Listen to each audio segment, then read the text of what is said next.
ไม่สูงอุ้ยก็พี่น้องเฮาเขาคาทั้งเสียงค่ะมื้อในก็ตั้งเมืองทุ่งโป่งเฮาค่ะมาจัดเฮ็ดเป็นปังป้อยเคเฮ้ยไหนค่ะเนาะเฮามาจ้อมด้วยกันค่ะบรรยากาศปังป้อยเคเฮ้ยเมืองทุ่งโป่งเฮาค่ะจะเป็นฮื้อไหนค่ะเนาะเฮามาจ้อมด้วยกันค่ะอ๋อค่ะพี่น้องใต้กูตีเตือน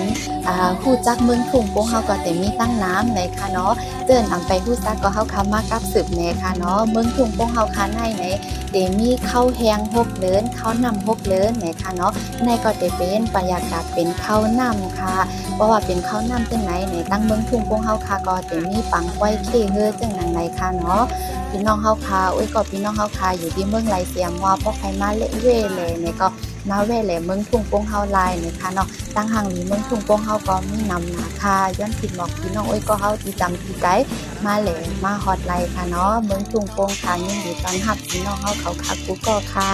ในก็จะเป็นบรรยากาศตอนเข้านำค่ะเนาะปังป้อยเคเฮาค่ะเดจ้าที่เปลี่ยนปีวัดใช้แรงใหม่วันตนวงทุ่งโป่งไหนค่ะเนาะอองปีปังป้อยเคเฮาค่ะเนาะ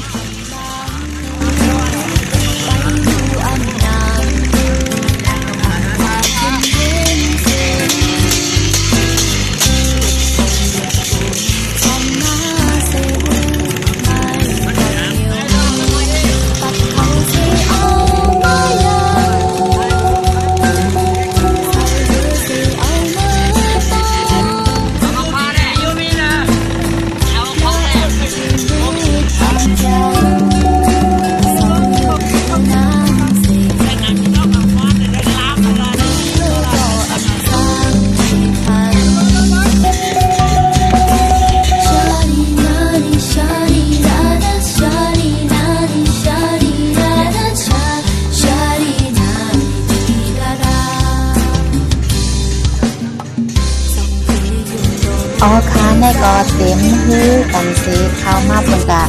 ขี้เข่งกันเลยค่ะเนาะเดี๋ยวนี้จะเป็นที่ไหนค่ะเนาะนี่ก็จะเป็นบรรยากาศที่ให้ฟังสร้อยขี้ฮื้อเฮาค่ะเนี่ยค่ะเนาะ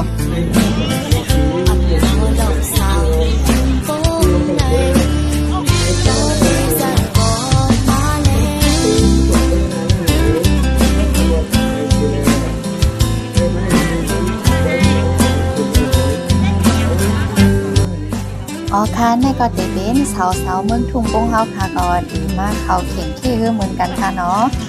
ทางดีนาค่ะ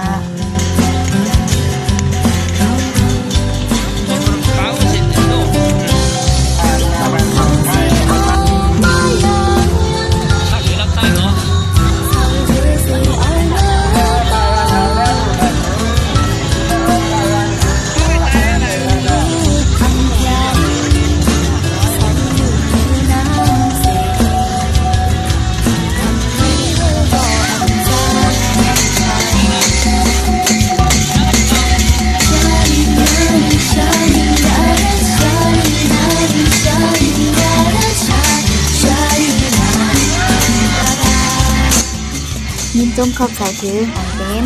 อุ้ยก็ใจเลยค่ะเนาะน้องใจก็ใจค่ะเนาะที่ถ่ายวิดีโอ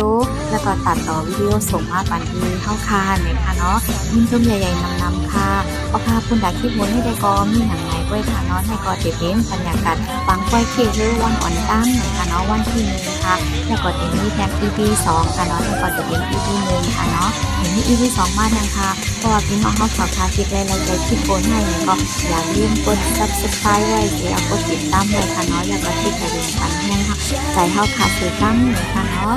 ไม่สูงโอ้ยก็พี่น้องเฮาเขาค่ะตั้งเสียงค่ะไม่สูงตั้งเสียงค่ะ